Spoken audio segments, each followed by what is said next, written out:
everyone, today we are going to talk about economics and statistics. This video is going to be an introduction to economics and statistics, and this is going to cover the fundamentals which are there in the 11th NCERT syllabus. And the idea of doing so is, in your CA foundation examination, a lot of these concepts are going to come in really handy. Because the course that is there or the exam pattern in CA Foundation is pretty much the syllabus in a very concise way that they pick from class 11th and 12th. So it's all the more important, not just for CA Foundation but for your entire CA journey, to look back at the fundamentals and make sure that they are strong enough to be able to sail through the journey of being a chartered accountant as easily and seamlessly as possible. So with that context and with that note, let's get started with the introduction of economics and statistics, right? I know that we study a lot of these concepts, but we don't understand what and why are we studying. That is, what is the practical implication of these concepts. So, we will not just cover the fundamentals of what economics and statistics is all about, but we will also try to understand why is it relevant to study statistics as a part of the economics subject, right? So let's start with economics first. Let's take a simple example that you have, 10 rupees and you want to buy an ice cream. So you go to a shop, ice cream shop, to buy an ice cream, right? Now there is an ice cream shop owner who is going to be selling the ice cream to you. There is also going to be a person who will be employed at the ice cream shop. And then here you are, who is there for the ice cream, right? And then there is a third person who is not directly involved in the process, but this person is going to be supplying the ice cream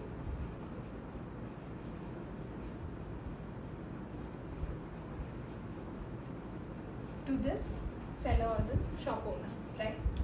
Now, as you can see that there are multiple players in an economy. There is a supplier and a producer, there is a buyer, there is a seller, and then there is somebody called as employee. There is also something called as a distributor, which we will talk about it in a little bit, right? So now coming back to the concept of ice cream, when you go to this ice cream shop to buy the ice cream with this 10 rupee, the seller sells you the ice cream and the employee is there to help the seller in managing the shop.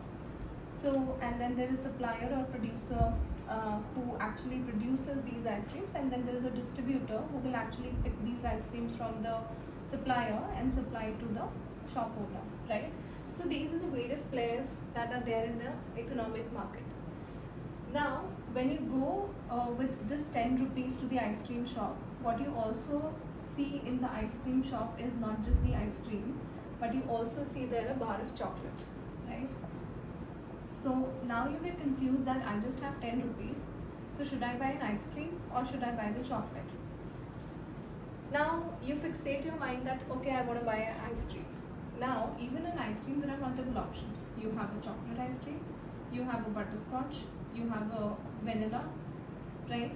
So now you think like, well, I had butterscotch last week, should I go for chocolate? Or you think like, well, chocolate is a bit bitter, probably I should try vanilla. You might also feel like, I want to actually try both chocolate and vanilla. But can I do that? No. Why? Because I just have 10 rupees. So the point here is that this is all what economy is all about, what economics is all about. Economics is nothing but making a choice with limited resources, which in this case is 10 rupees. Making a choice with limited resources, which is 10 rupees. And what are all these multiple players doing? What is this buyer doing? What is this seller? What is this employee doing? Seller is also the employer, in other term, who is employing this employee. What is the supplier doing? So they are all engaged in nothing but something called as a monetary exchange. And this monetary exchange is nothing but economic activity. So any activity where money is involved or where there is a monetary exchange, that's called as an economic activity. The process of making a choice or a selection with limited resources is all about economics, and that is what economics is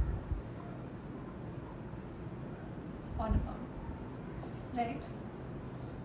Now, as you can see that economics is based on a fundamental problem, which is nothing but scarcity and scarcity of resources. So the whole economics or the dynamics of economics is based on the simple concept of scarcity of resources. Now, when we look back at economy, aside having the scarcity of resources problem, economics is actually surrounded by multiple other issues. So this example and these concepts actually cover the definition of economics. Now, what we are going to talk about next is something called as an economic problem. Now, there are multiple, problems that an economy faces. The fundamental problems, or the most conventional, as we say, are basically problem of consumption, which in our example was deciding between ice cream and chocolate, deciding between the flavors of ice cream, right? So it's a problem of consumption. The other problem of consumption can be, today you have 10 rupees, tomorrow you won't have this 10 rupees, you might have 5 rupees. So you might have to, instead of choosing between ice cream or chocolate, you might have to, think of buying a lollipop or something else, or just a candy bar or something. So these are basically the various problems of economy. I'll get in a minute of why do we need to understand the various challenges or problems in economy, right? So this is the problem related to consumption. The other problem is basically with respect to production. Now, we talked about the seller or the producer of this ice cream here. Now, he can choose to produce an ice cream. He can also choose to produce any other product, right? And it also depends upon his resource availability, be it financial resources, be it labor resources, or be it anything. For example, let's take another example. If there is a farmer, the farmer can choose to produce two things. He can either choose to produce food crops, which can be rice, which can be wheat, which can be anything, or he can choose to produce non-food crops, which can be, say, cotton, it can be silk, it can be anything else like indigo or whatever dye, right? Now, he has limited resources. He has a limited land, he has limited water, he has limited labor, but in this limited resources, he has unlimited choices to make. So this is nothing but a production related problem. And then we have the next or the final one, which is a distribution related issues. Now, distribution related issues can also be multiple. Which areas do we supply, how much do we supply, what are the resource dependencies and distribution. So these are the conventional economic problems that we face. Now, these are fundamental problems.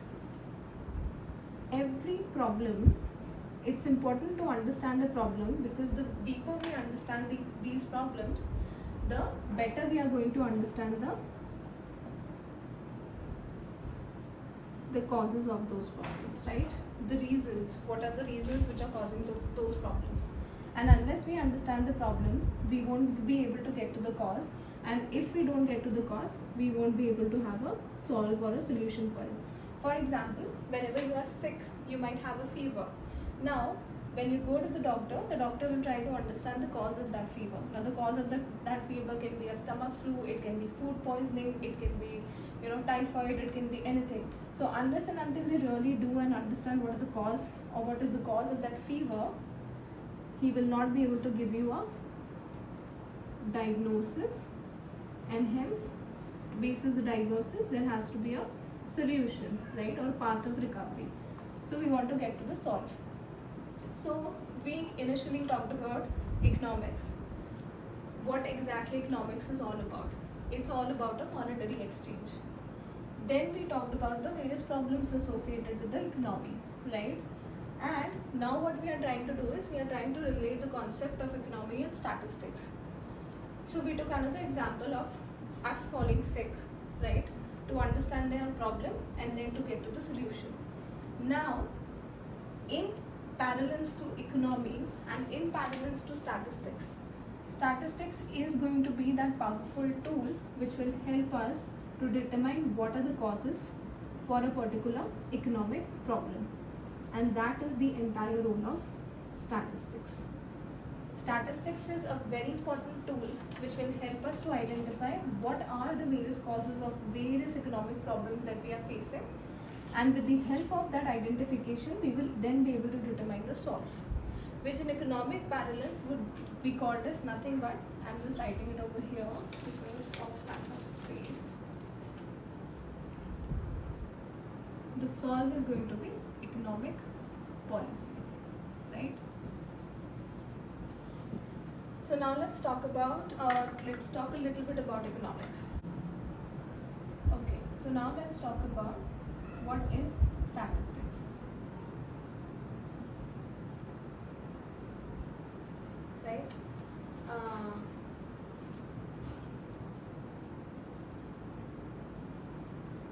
So statistics is basically a tool which helps in that revolves all around data, and this is one of the tools which is not just restricted to economics, but it's actually used in a wide variety of fields, which includes medicine, which can be mathematics, and it can be anything. So this is not just a tool which is only helpful in the field of economics, but it's used in massive fields because statistics is an important tool that revolves around data. Now, what exactly statistics does? So statistics basically is a tool which helps us in collection of data, analysis of data, interpretation of data, and finally presentation of data. So we are here, we have an economic problem and we are trying to understand the root cause of that economic problem so that we can then determine an economic policy to solve for that problem. And with the help of statistics, what do we do is we collect the data, we analyze that particular data, we form an interpretation, and then we finally present the data. At this stage now we have a good understanding of our problem. And once we have a good understanding of our problem, that's when we start to discuss and debate about what economic policies, or in short, what solutions will help in eradicating these problems with the help of statistics, right? Now, let's get more specific, right? Now, so this is what statistics is. Now, what it does, what statistics does. So, the very first advantage of using statistics is something which is called as precision. So, statistics basically helps us to get very precise when it comes to data. Let me give you an example. Suppose there was an earthquake in one of the states in India, and there is a news that many people died in that earthquake. Now that data is something, but it's not still meaningful because it's not precise, it's not specific. But with the help of statistics, let me give you another example. 310 people died in the earthquake. So precision. With the help of statistics, we are able to get a precise, data. Now precision helps in giving intensity. So this helps us in getting precise data. The second advantage is it helps in consolidating or summarizing. It helps in consolidating or summarizing the data. For example, we have the income in India can vary to a great extent. There are people who might be earning say 5 lakhs a year, there are people who might be earning 1 crore, and there are people who might be earning 25 lakhs. Now, we have this data, but we cannot determine, or we cannot give a particular meaning to it. So what consolidation, summarizing, or giving more uh, a more meaning to this particular data would be to rather say the average income of a working class in India